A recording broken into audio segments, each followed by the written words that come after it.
Thanks for waking up the extra 15 minutes to come here at 9, just so that we can wrap a little early and be prepared for the 10:30 service this morning.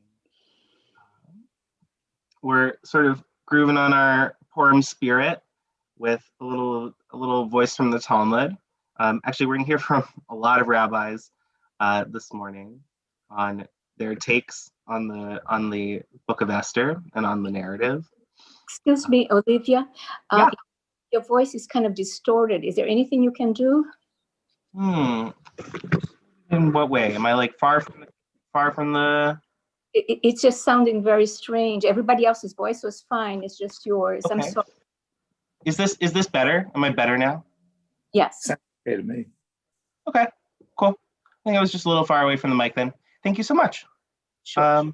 Let me know if you're having any other sound issues with me, and we'll see what we can do.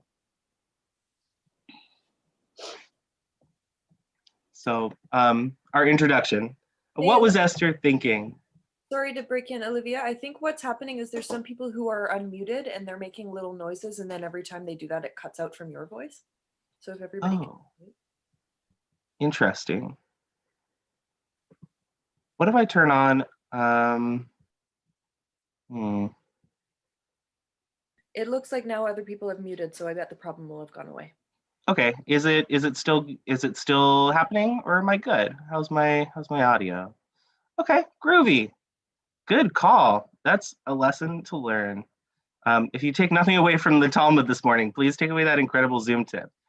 Okay, so what was Esther thinking? Most of our favorite Purim spiels, they really rely on hitting the recognizable beats of the Purim story more than they focus on uncovering the inner lives of the characters. But the rabbis of the Talmud were all about getting into the heads of Queen Esther and wicked Haman and King Ahasuerus, all the rest.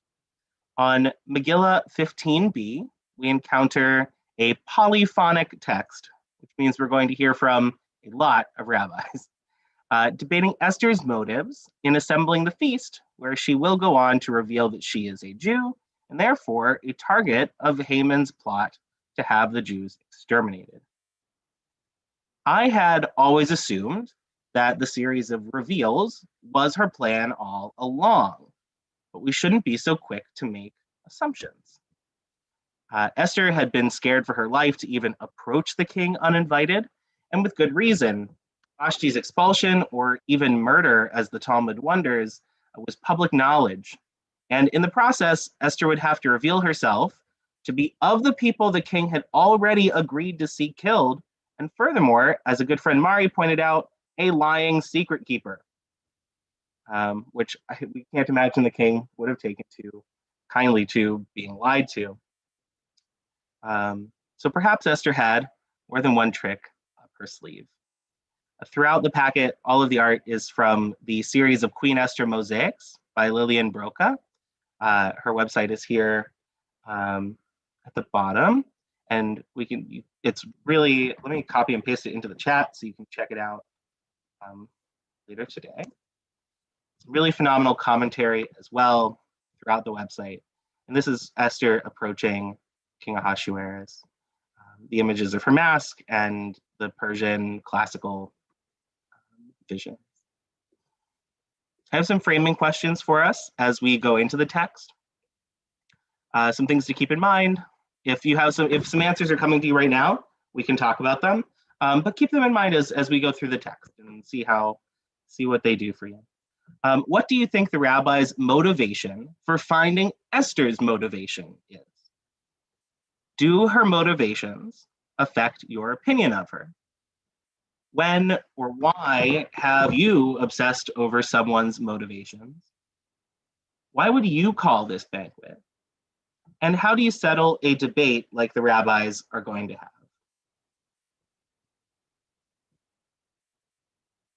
Any initial thoughts? Feel free to raise your hand, or there's only 16 of us, so I think you can come off of mute and share.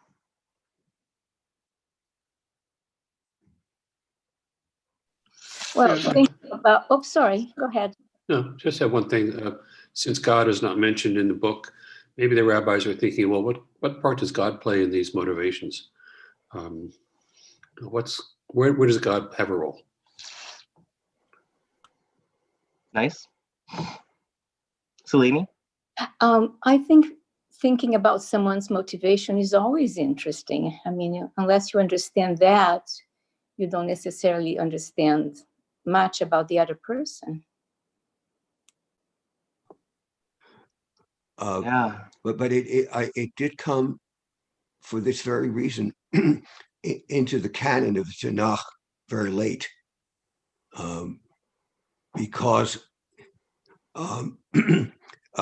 there was a debate as to whether God was involved in this process.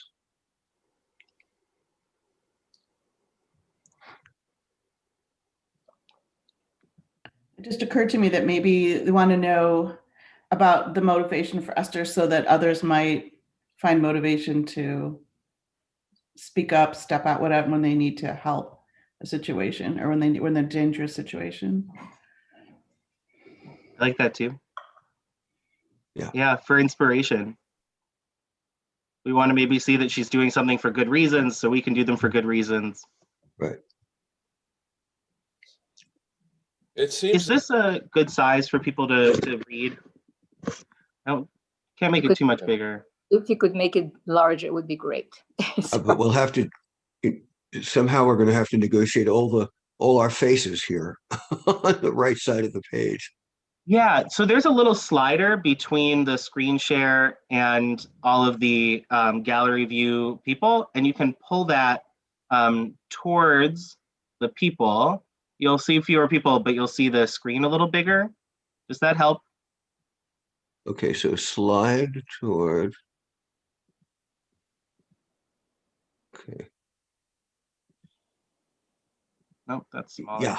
Oh, that's good. Okay. The last one was good. It's smaller. Well, we're going to be reading it all out loud, so Okay. I wonder if I can zoom in just a little more here. Yeah, but then we're a little off the screen. Let's take it 175.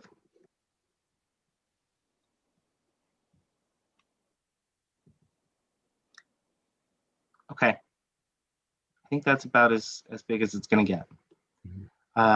When we're looking at our text this morning, it's all from the same daf, Megillah 15b. The translation is Rabbi Adin Steinsaltz, Zichronah Livracha. When you see bold, that's translating pretty closely from the text of the Talmud. The standard font is just helpful connective material. Try reading it with just the bold, and you'll see what I mean. The Talmud is often written in a shorthand or just in a different kind of grammar. It doesn't track very easily sometimes. But also know then that what's in between is sort of interpretive, and you don't need to take it with always as much weight as the bold. So they ask their first question. The verse states that Esther requested, and here we're reading directly from Esther 5:4, the 5th chapter. If it seemed good unto the king, let the king and Haman come this day to the banquet that I have prepared for him. The sages taught in a baraita. Ma ra'ata Esther. What did Esther see to invite Haman to the banquet? And a zimna is like a summons, even like a court summons. So what did she see? I think it's right off the bat a fascinating way to phrase the question. It's not even quite what was Esther thinking, right? It's like, what did she see that inspired her to do this? Who would like to read our first answer from Rabbi Elazar?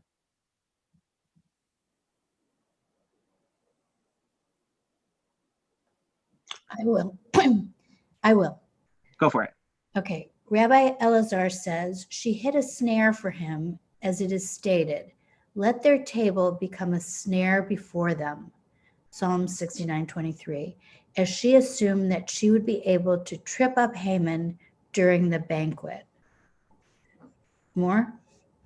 No. Sure, you can read the next one. It's kind of related.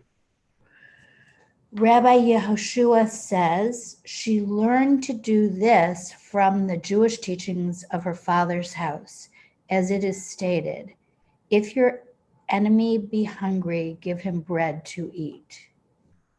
Proverbs 25:21. Yes, I think so. I think these are two really good. Especially the second one is a fun twist on the proverb. That I think maybe the proverb writer wants us to read it as, if you're feeling like you have an enemy in the world, try to make peace with them. Mhm. Break bread. See if sharing a meal improves relations. But they take it as here's a really good way to deal with your enemy is by bringing them into this situation where you can lull them into a sense of security, which is sort of what Rabbi Elazar is getting at too.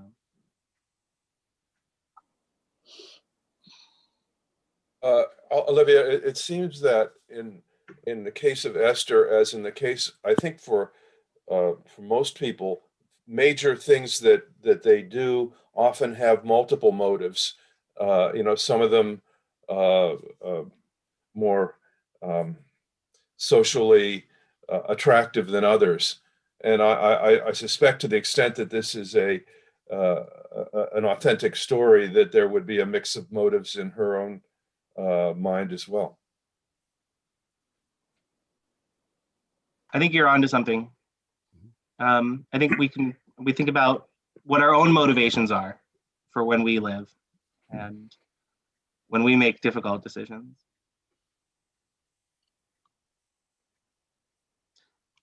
Rabbi Meir said she invited him in order that he be near her at all times, so that he would not take counsel and rebel against Ahasuerus when he discovered that the king was angry with him.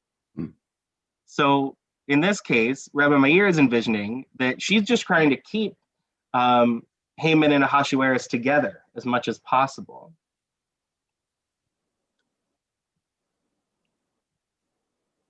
And I really like Rabbi Yehuda. Can I get a reader for Rabbi Yehuda? Sure. Rabbi Yehuda says she invited Haman so that it not be found that she was a Jew, as she had distanced him, he would have become suspicious. You want me to continue, or? If we can go one at a time. I've really broken them up. We only have 6 pages of material, and I know that I usually pack classes with a lot. I've been trying to take a little bit and give it more time to breathe. Sure.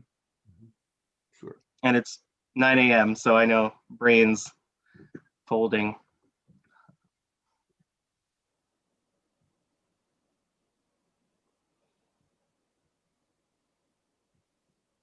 So I think in this one, right, this is Rabbi Yehuda is imagining that she's not planning a big reveal at the dinner, but really still watching out for her own neck here.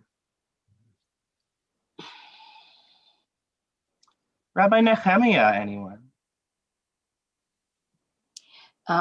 Sure. Rabbi Nehemiah says she did this so that the Jewish people would not say, we have a sister in the king's house, and consequently neglect their prayer for divine mercy. Sackcloth and ashes. Yeah, sackcloth and ashes. Ashes and the fasting, right? Yeah. So this one is saying, do you want to translate from English to English, Selene? Okay, go ahead. Oh, go ahead. Well, so she's not an excuse for the Jewish people not to do what the correct thing to do is. She's not a shield for that particular reason. They still have to do what they must do, regardless of having a friend in the king's house. It also gives the Jews itself a role in this whole process, because they are fasting and praying and fulfilling, their communal and ritual obligations to this process of revelation, of this process of triumph and overturning.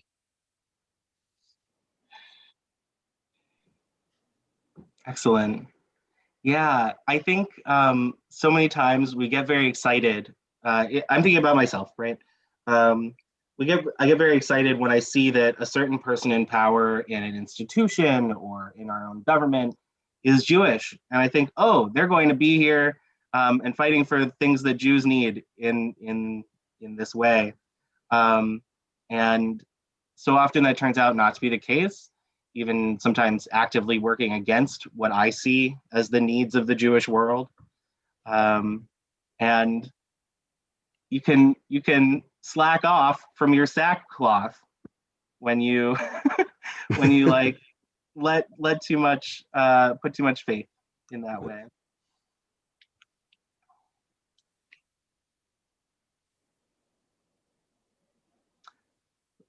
A reader for Rabbi Yossi. Okay.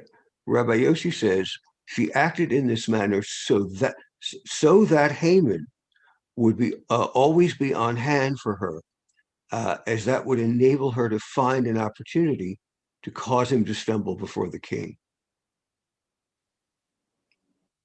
Keep your enemies close. Indeed, indeed. I think we'll hear a good interpretation of this one again.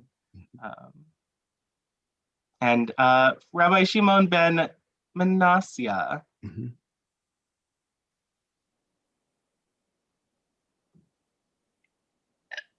Said that Esther said to herself, perhaps the omnipresent will take notice that all are supporting Haman and nobody's supporting the Jewish people, and he will perform for us a miracle.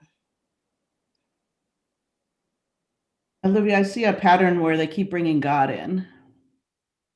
Indeed, indeed. Not only does the Talmud read a lot of God into the Purim story, but also reads angels in left and right. Right before this, we had the scepter scene where Esther makes her request, and it says all these different angels reaching the scepter out to her, forcing Ahasuerus' hand. Something I think really fascinating about this translation, omnipresent one, they're translating Hamakom, which is this name of God, which means the place. That the place will take notice.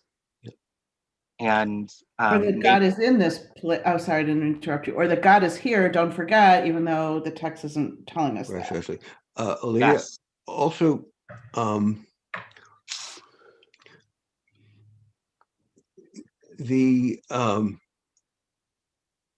was I going to say? Again, God's participation in that, and also the whole notion of on one level, the notion of hiding until the moment, the critical moment occurs, where Esther accuses Haman. But also it reminds me of Sinai, because the Israelites had to do some things. They had to ritually prepare. They had to avoid intercourse. So they had to do some things to engage and facilitate the revelation at Sinai. And I think there's a parallel here. Esther, as we know, gets the whole community to fasts herself. Right. I, for the first time, tried to do the fast of Esther just for the one-day fast. And I would really recommend, if you're then going to party for Purim, make sure you eat really before you do that. And don't go into a night of partying without eating first. I was also thinking about how, and I probably don't have quite the grasp on this, but that in the Christian world, they do Mardi Gras around the same time, this Yep. like big festivals and carnival, and then go into Ash Wednesday and Lent. And they going from joy to solemn reflection, when the fast of Esther goes from solemn reflection into partying. Something to think about. I think those are interesting turns. I'm not sure it lines up exactly, but to let you see the full portrait of Esther here. I think these are beautiful mosaics.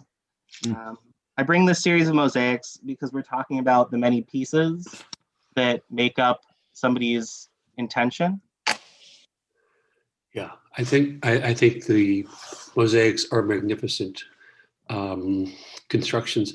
The commentary by this particular rabbi reminds me that the rabbis love minority opinions, and here's perhaps a call to that minority opinion that nobody is, everyone here is supporting Haman, but nobody is supporting the Jewish people. So maybe we ought to pay attention to the minority here.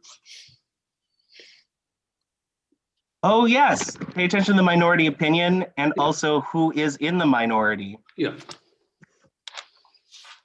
Nice. Is that blood coming from that horn that is by Esther in the mosaic?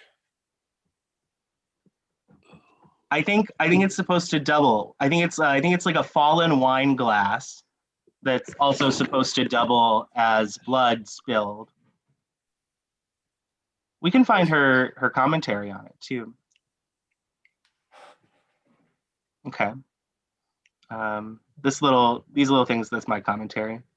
Rabbi Yehoshua Bar Korcha said, she said to herself, I will act kindly toward him, Haman, and thereby bring the king to suspect we are having an affair. She did so in order that both he and she would be killed. That Esther was willing to be killed with Haman in order that the decree be annulled.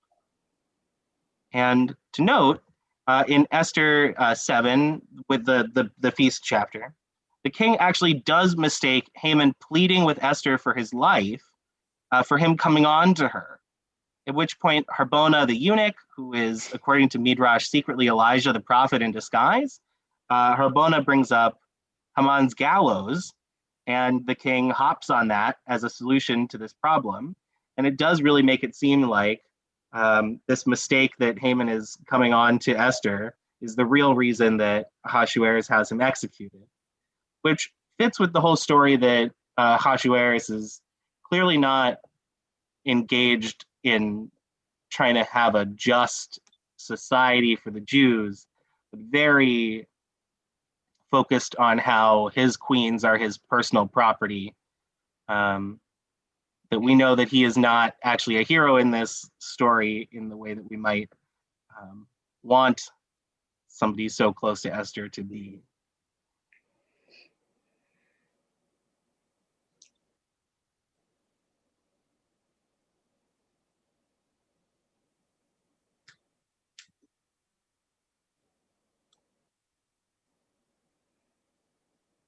Good point about also that Purim goes into Pesach, that Pesach is serious, but also still a celebration, a really serious celebration.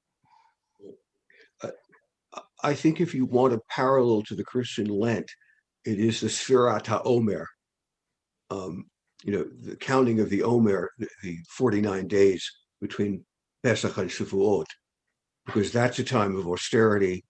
It's a time we generally have weddings and celebrations and B'nai Mitzvah, with an ancient exception, which is Lag BaOmer, and then also Yom HaAtzmaut. So, but it's parallel to Lent in some ways. It's very striking. Interesting. Other thoughts on this read? I think it's interesting because she goes into this whole situation knowing that she could get killed. Like this brings up another time where she thought, oh, I could get killed. When she goes to see the king in the first place, she would be killed. She could be killed. She could be killed if they go ahead with the whole plan. So it's almost like that's already a possibility. So I think it's interesting that she comes back up with that. I mean, that this Midrash has her come up with that. Mordecai lays out to her, don't think that just because you're in the palace, you're going to be safe. Right. So she knows that she's already like 1 foot in the grave. And now she's sort of like, if that's going to be my fate, I better die with good reason. I better not like waste that moment. Like if that's going to happen, it better be big and it better solve something. She's going to make her martyrdom count. Really bold.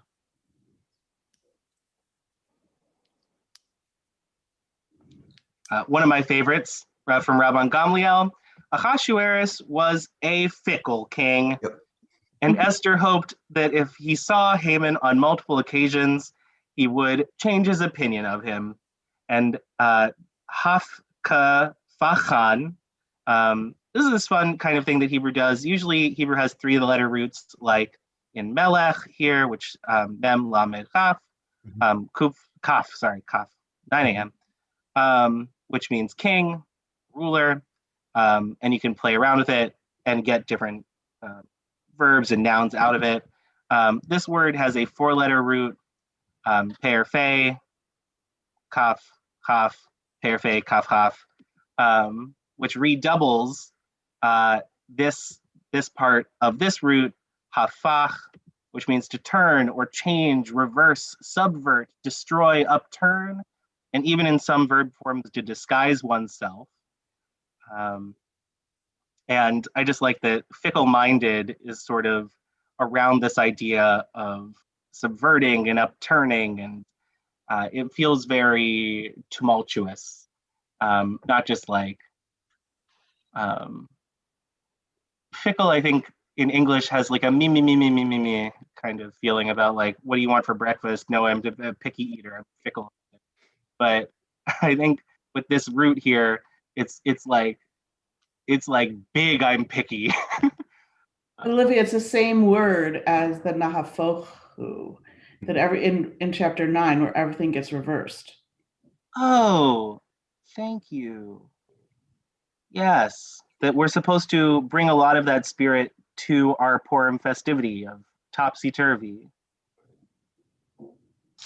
Yeah. And everyone changes and everything is not as it should be, right? Everyone changes in it. So that rabbi is fooling around with something that's going to show up in chapter 9. Even in a very traditional world, it's not unusual for people to dress as the other gender. And it really was a custom for men to dress up as Queen Esther or some other character, and vice versa. And that's another way things get overturned. I'll give you a small drosh that I've learned this was from Torah Queries, which is a phenomenal collection of weekly Torah commentaries from the LGBTQ perspective, or many perspectives from the LGBTQ community, which it's on that section of Deuteronomy that says a man shouldn't wear women's garments and a woman shouldn't wear men's garments. Which wants to resist it, because we want to believe that if our religion is causing us pain, then we're just doing it wrong. That we have a God that wants us to be happy and joyful. And if we think we're following God's commandments and not finding that kind of like joy and spiritual growth in our life, we're doing it wrong. So they take these turns. They say, one, Rashi believes that that is only a problem if you're doing it in the context of lying, if you're cross-dressing for lying purposes. Maimonides says that it's only a problem if you're doing it for idol worship.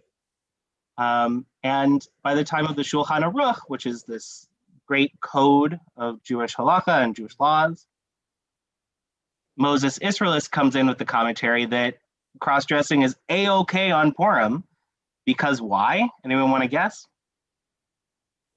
Or anyone know?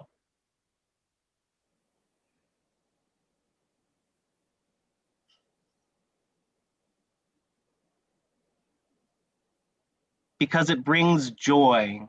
Oh, yeah. So we can work backwards. We know that it's okay if it brings joy. We know that also it's a problem when it's about lying. And so, we start from the principle, of course, that trans people are their gender, and are not like lying about something. And therefore, to wear clothes that don't bring forth your gender, when it's safe to wear clothes that bring forth your gender, that would be the lie, right? To not be your authentic self would be the lie. And in fact, you're commanded to do it because it brings joy. And so you take a commandment that looks like it's going to really get in the way of having an authentic trans and Jewish experience. And you use that same commandment to actually validate and support trans Jewish experience. Have all the fun on Purim you want. Remember what maybe like isn't a joke, there's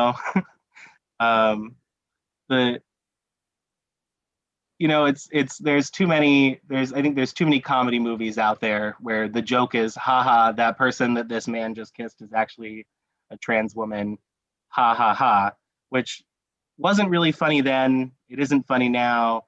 And there's a lot of really funny things about being trans that aren't, haha, this person is trans. So, things to think about. Maybe once there's some actual justice in this world and people aren't killed for being trans, well, probably by that time we will also understand why things aren't funny. But a thought for your Purim in the future. Amen to all that. Thank you, Gary.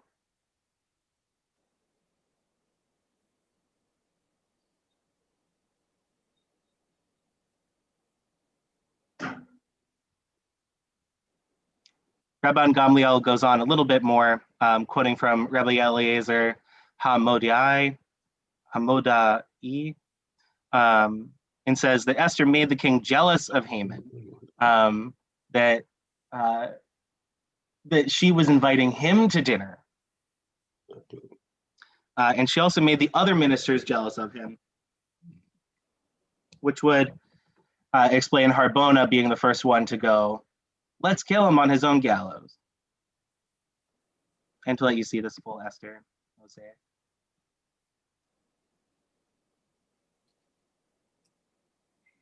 I think this really captures that separation that she's feeling, that she has to feel from her community.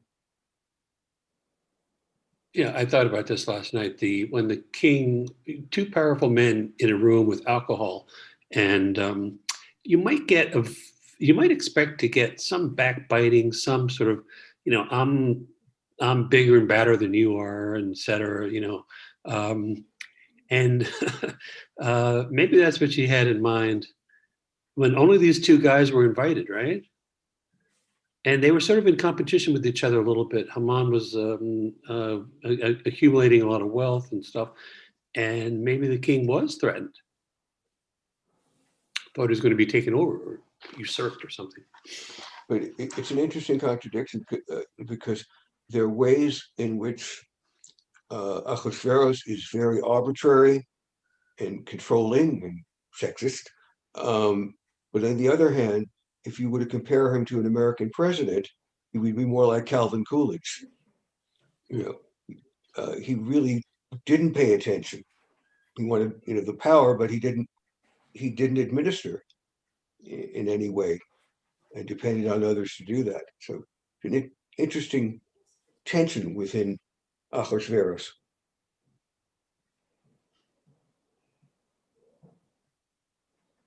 He also seemed very open to suggestions from anyone, even if they were contradictory. He didn't seem to have a mind of his own. He was just listening to other people and believing them. And he was never presented with conflicting arguments. And I think to Gary's point, he was drunk most of the time anyway. Yeah. Sounds like. I want to point out I've never really tried to make a mosaic, but the way she's doing these legs has to be incredibly difficult to get this kind of definition and like muscle tone, and the way this knee, like, you ever like look at a painting and really notice the way the brush strokes are working?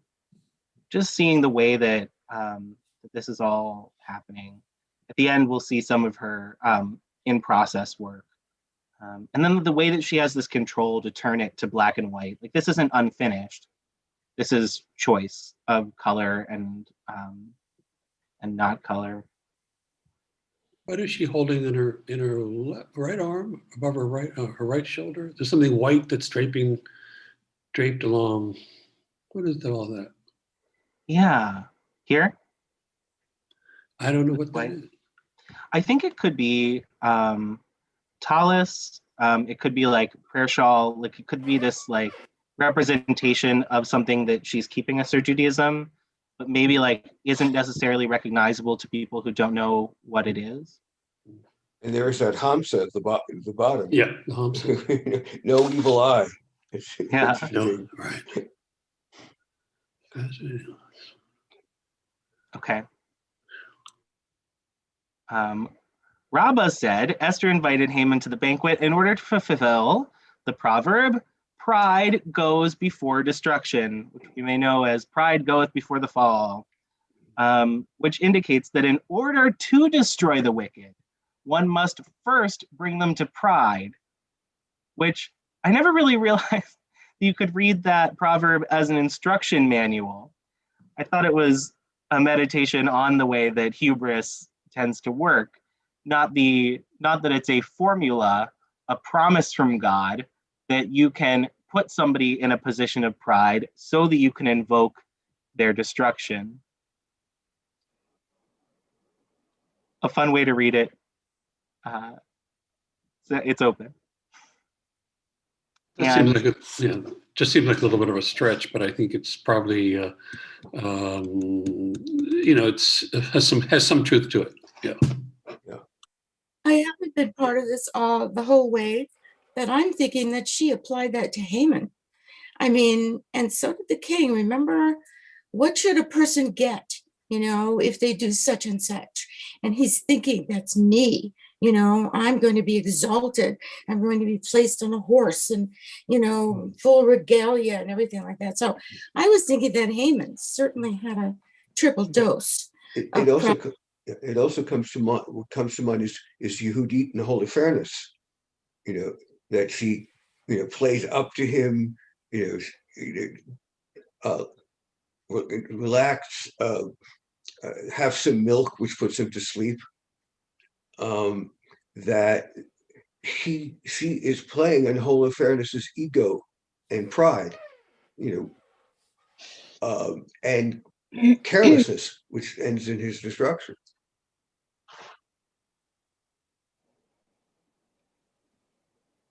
Yeah, Judith, which we bring in as an apocrypha story in the time of Hanukkah, Right. is another really this same artist actually has some Judith work as well, and a Lilith series, not Mosaics Lilith, but some really interesting like charcoal work, but some Judith things as well. So if you're looking for some deep meditations into some really powerful women, this is a good place to start with your art.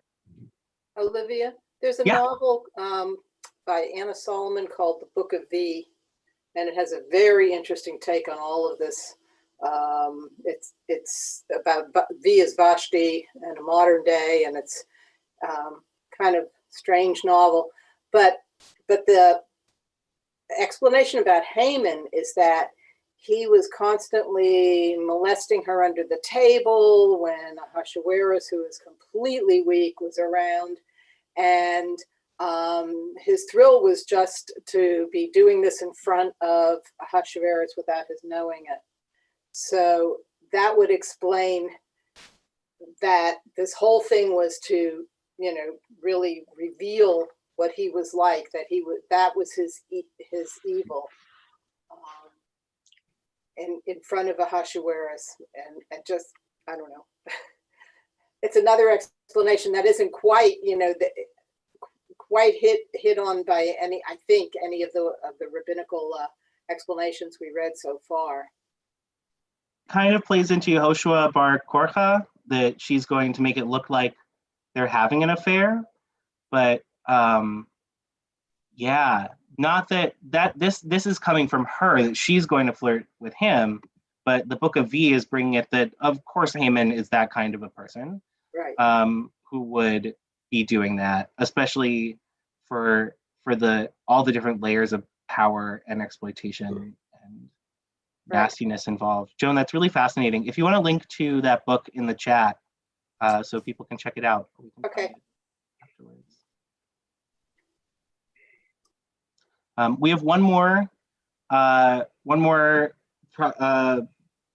play from the rabbis, and then we're going to have our answer. So, do we have one more person who wants to read for Abaye and Rava?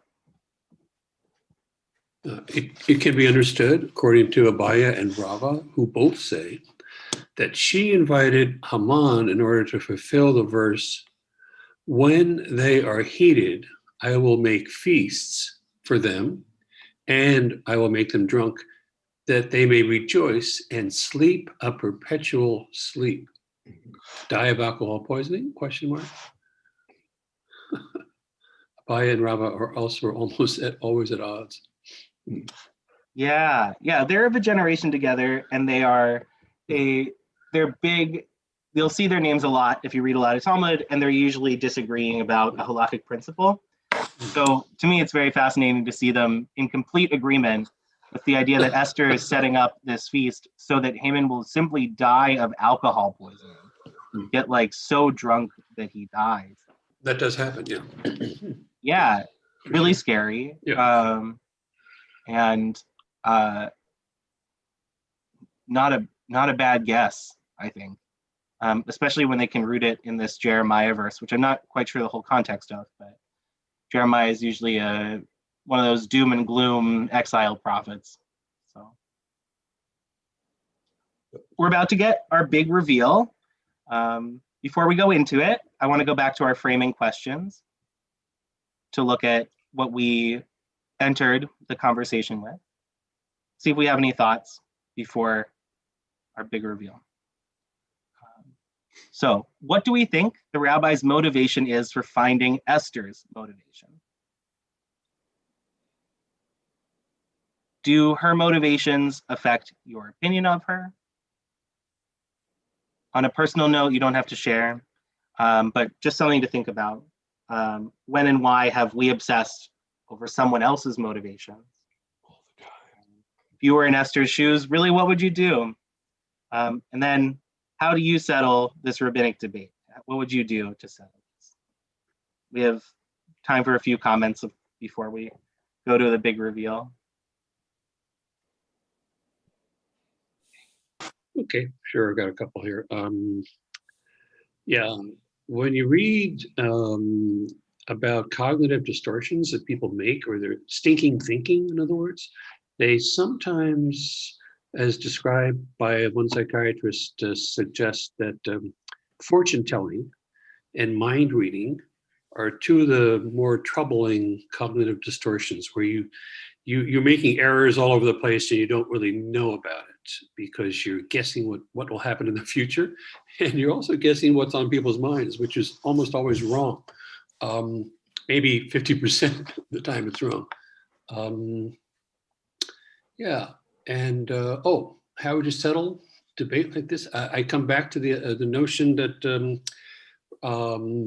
I heard Elie Wiesel say that when he has a really difficult question, he studies Torah for an hour or two. And by going on a tangent like that, or going away from the question, he comes back to the answer. So that's what he does.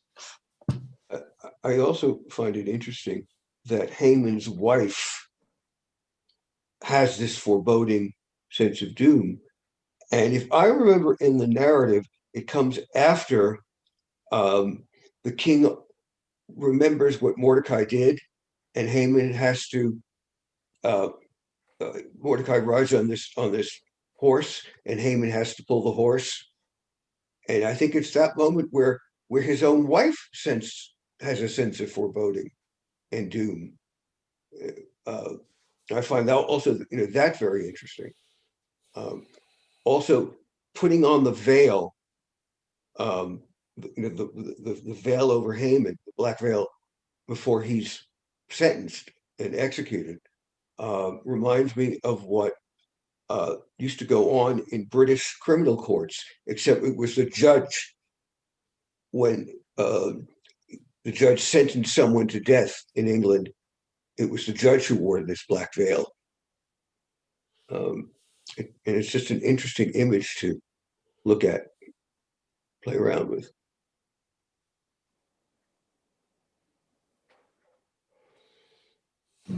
Really appreciate that psychological aspect, Gary.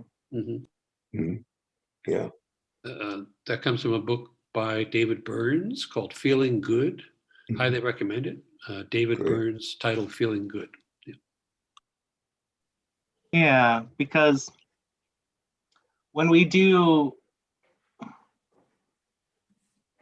get into those patterns of rumination over questions that don't have an answer, and that maybe even finding the answer wouldn't actually solve for what's stressing us out.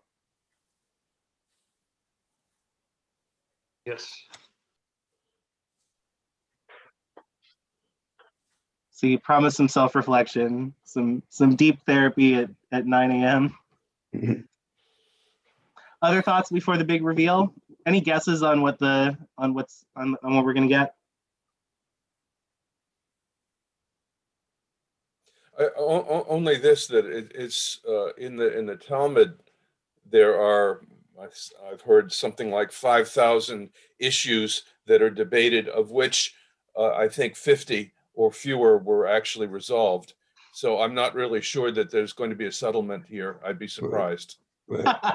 Yeah, Hadranalach, yes. Hadranalach, we will return to you. Right. Okay, yes. Good comment. Okay. I like that. Yeah. Here you go. The Gemara relates that Rabbi Bar Avu once happened upon Elijah the prophet, who we remember earlier was masquerading as Harbona, the eunuch, and said to him, in accordance with whose understanding did Esther see fit to act in this manner, to put together this whole feast? What was the true reason? And Elijah, said to him, Rabbi Bar Avu, Esther was motivated for all the previous reasons, all by the Tanaim, and all by the Amoraim, the early rabbis and the late rabbis. Ta-da! It's everyone's right. Esther was willing to try anything. She said, these are two powerful forces. I know something's going to happen. It might lead to my death. It might lead to saving everyone. But I have this opportunity. If I just tell this king flat out, probably nothing's going to happen. As we showed, he's not a very active legislational king. Mm-hmm. But putting them in a room together with a lot of wine, big forces at play, something's going to happen. And how does Elijah know? Well, he was there. Yep. Elijah was there? Yeah. Elijah. Of course, he was you said he was the, right. He was in hiding. Right, he's the consoler, he's the rescuer, he's the one who heralds the Mashiach. Yeah, he's all of those characters, and often disguises himself in Jewish folklore as a beggar or some other figure to either to test someone or to comfort them in a time of deep stress and sorrow. And I would point out in the Purim spirit that by appearing as one of the eunuchs, Elijah is doing some really holy drag work. I really mean it. Holy drag work. There's the eunuchs get a really bad rap because people want to see that as part of the joke of the whole story. But when you remember that Elijah the prophet is one of them and the one who speaks up to say we should be killing Haman about this, that's gender fluid life for a really holy purpose in moving this story. Yeah, it's also like taking someone, like you think of a eunuch as totally powerless and making them powerful. Yes, but eunuchs traditionally were often very powerful and had a very significant role within the kingdom. Yes, there were no. If you watch Game of Thrones, you would know that. He was very powerful. I love it. Ask. Yeah, Varys, right? Still the name right? Yes, has all of these little birds that have all the information gathering for him. That's right. I want to lift up two great comments from the chat. First, Rabbi Henry, that the rabbis have always been more interested in what we do than why we do it. And even as Peter Longini brought, that rarely do the rabbis ever decide on what you should be doing. Interesting plays about intention behind actions. It comes in a lot if you're doing the Daf Yomi about like the Pesach sacrifice and a lot of sacrifices in general, and what intention you have going into that. And in something I've been studying, that there's certain things that are called Devar Mazor Lelev. In studying this with Savara, that there are certain matters, Devar, Masor, handed over, like Lelev, to the heart. That there's actions that you could never prove in a court of law that somebody's doing for a particular reason, but are truly between your heart and God's understanding. And that your intention, why is Kavanah so important? That I think it's can be really different for everybody about what energy you bring to your prayer service, what energy you bring to your justice work. That going through the motions is one thing, but doing the motions all wrong with like a really deep emotional connection and spiritual connection can be completely right in other ways. And to lift up Bill's comment that probably a wise orientation in that we may not really understand what our true motivations are. Okay. That Esther may not have known why she brought this all together. And even though her plan is to reveal this great plot, it still seems to be that King Ahasuerus thinks that Haman is coming on to Esther that leads to his death. And that even in that Devar Mazor Lelev, that the matter is turned over to the heart, we don't always have an honesty with ourselves about what we're doing and why we're doing it. Yeah, for sure. We don't really know many times why we're doing something. It's too complicated. There are too many causes. There are too many motivations. Which has the biggest sway? Which has how many? What's the interaction between these different motivations? It's too difficult, maybe. And Olivia, that's I think there's one scene where it might be chapter 5 or so, where Haman exits a building and Mordecai is sitting in a hallway or outside of a door, just sitting, not doing anything, and Haman kind of nods to him, and Mordecai doesn't return the nod. And Haman was very joyous when he walked out, but then he immediately turns to think that he's being slighted by Mordecai, and he's, despises him. So it gets to the point where we are emotionally triggered by things without even recognizing how fast our moods can change. So that's why we need more self-reflection. Thank you. Another in-process mosaic here. I really appreciate her organization. I think this is the kind of project which is completely impossible without really intense organization. And you can see how she sketches it out beforehand and then goes into it. Yeah. This is her drash on the whole project about Esther's transformation and how she starts off as being told be beautiful and quiet. And once she realizes that her turn to die will also arrive, she turns into this second Esther and reveals herself as assertive and resourceful leader.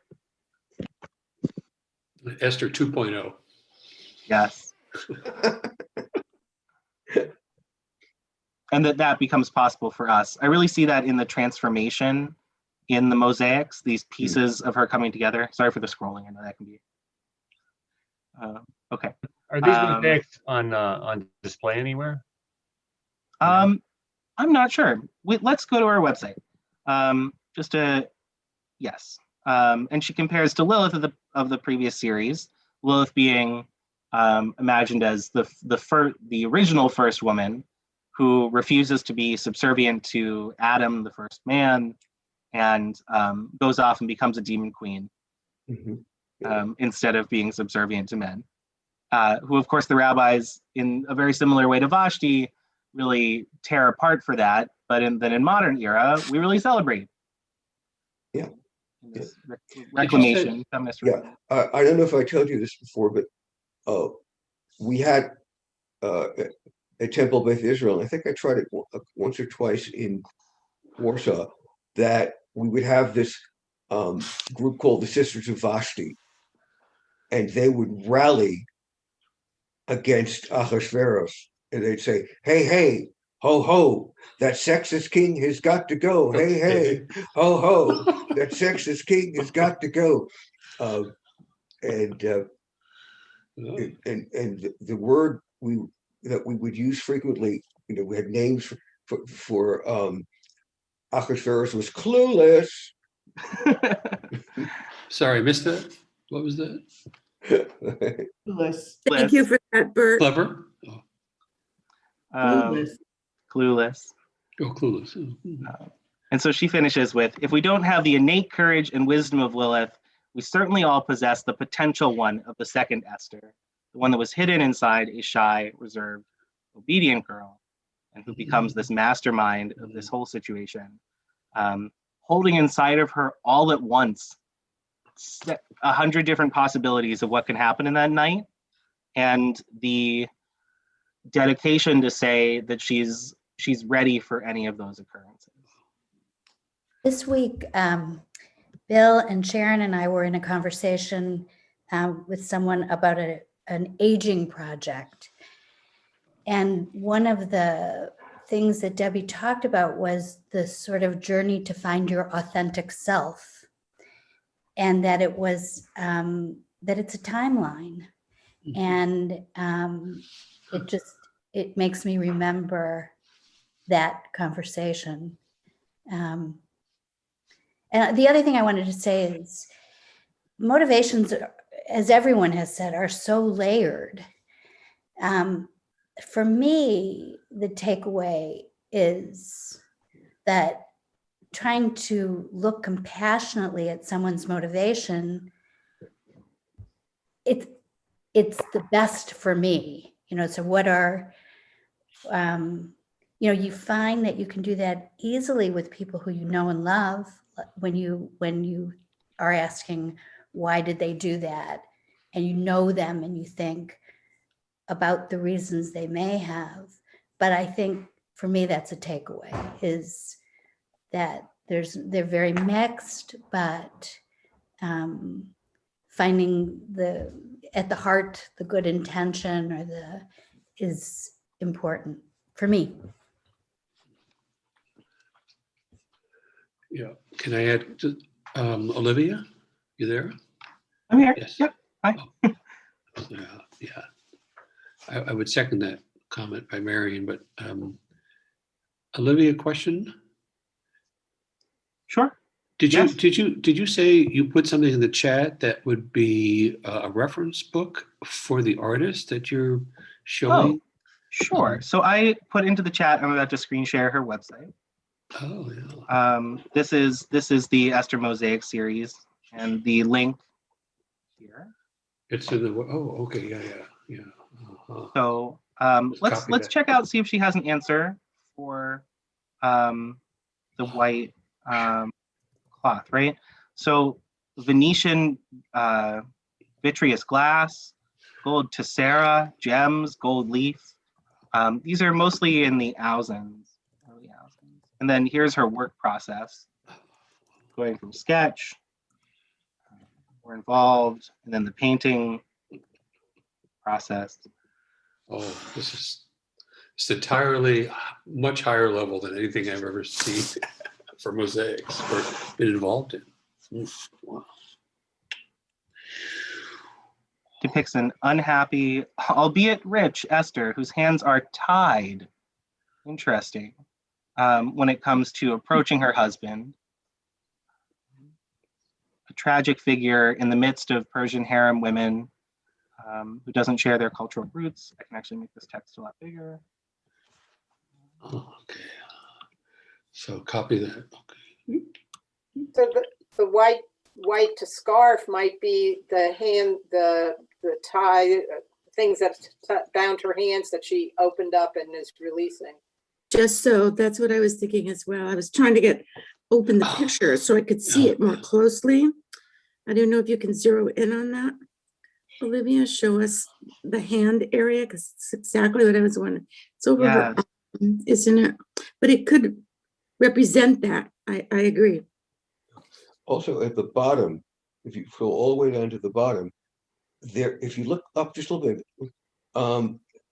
bit further up, just a little bit further. Yeah. Now, in some traditions, Haman was not hanged, but impaled. Impaled. So I think there's a reference there to the ending of the story and the and the punishment of Haman. Yeah, for sure. In all those spiky Yeah. fins. I'm noticing this mem, probably Melech, Aleph, Ahasuerus. Right. I think that's what's going on with the mem and the Aleph. So I mean, if you have another read, let us. Yeah, very detailed. I didn't cover it. I didn't bring it in because it wasn't Esther focused. But she also has this interpretation of Mordecai on the horse with Haman in the bottom corner. You see him? Yeah. Sort of going like, oh, me.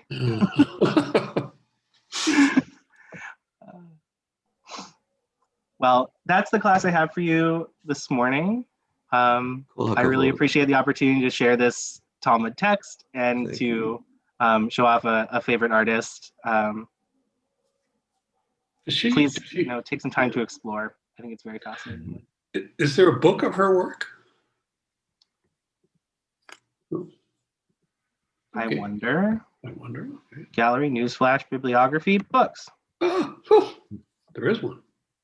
I'll go to the website. Yeah. Looks like some places where she's been. Hidden and Revealed, the Queen Esther Mosaics. I think she has a whole book. Oh, yeah. Oh, okay. Yeah. Awesome. Okay. Lilith's Fire. It looks like maybe she was also here are the Judith mosaics that we mentioned earlier. Judith and Holofernes. Yeah, incredible. Really incredible. Yeah. Now I'm imagining when we can meet in person again, bringing her to Rodef Shalom and seeing if we can do. But by the way, one other thought. I don't know if people know this, but there's a whole on Yud Nun Kuf, okay, there's a whole idea, that he nurtured Esther, but there's a tradition that says he breastfed her. Oh yeah, Mordecai. Yeah, right. Mordecai. And It plays on the word omen, which means to like nurse. As a one of nurse my does, teachers, but Mark also- Bregman, in Jerusalem, in the Jerusalem school, gave a whole treatise on male milk. Yeah. And then you have Moses using the nursemaid. And how long am I going to be a nursemaid to these people? And one can even imagine that although any bodies, any gender and sex is actually able of producing milk under the right circumstances, that perhaps Mordecai turns out you can read him as a trans man who is able to nurse in this case. Yeah, I could buy that. An interesting. Yes. I have more on that for another time. Fascinating. Trans, intersex for sure.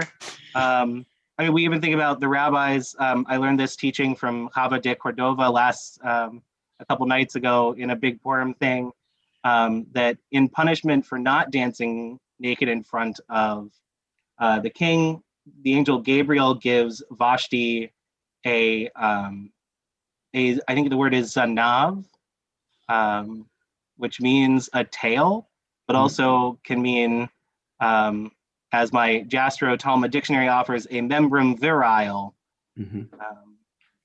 and like changes Vashti's parts. Wow. And but there's a lot of really interesting gender work at play. It's not always for a joke, Again, thank you so much for joining this morning. Thank you. Great. Well done. Think deeply about your motivations and others, and also don't obsess over them, as Gary taught us. It's not all that helpful. I've been there. I know. I've done it. Okay. Support Lillian Broca's artwork. It's clearly phenomenal. Yes.